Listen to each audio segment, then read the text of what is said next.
Гунгийг март. Яасан? Гуниглаад л байна уу чи? Наашаасаа.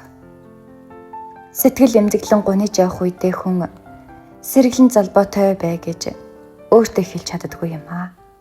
Ийм цагт сайн хүн олно л доо. Энийхээ марцсан юм шиг царайндаа хайр өвөрлсөн хүн зөндөө. Гэхдээ буруугүй хүнд бодол зөөлрөн уярч суулаач бусдын өрт дурлаж болдоггүй шиг хэцүү байдаг юм. Шалтгаангүй хин нэг нь чамайг аргадвал шаналл чинь зовлон болж хувирдаг юм. Өрөвдүүлэгч нь харагдуулахаас ч хэцүү. Өөртөө гомдох чинь улам ихсэн гэж. Зүрх хөндүүртэл гомдоосон хин нэг нь зөрөөд өнгөрөх агшнаач болов уярч харахад ээжтэй айлгсан хүүхвчийг дотроо жаахан уйлж хаад эргээд цаашаа алхах та өөрийгөө харин шоолдог юм да. Тайтгар алдаа гэдэг чинь зөвийгэн олтол төөрөлддөг зөөлөн буруухан анд минь чинийхэн хазгай гიშгснийг тоог би мөшгөхгүй. Өгний төрөвч бүлээн байна гэд ерөөл биш.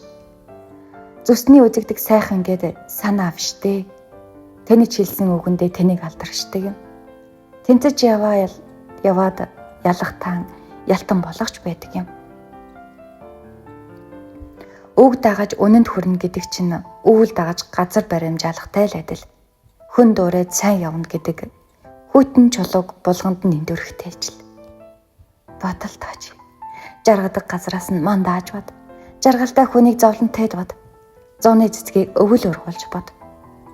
Зурмны нүхэнд үнийг багтааж бод. Алдаа гэдэг чинь зөвийгэн олтолд хөрөлддөг зөөлөн буруухан анд минь чинийхэн хазгай гიშгсний тоог би мөшгөхгүй. Бодол та найз минь бод.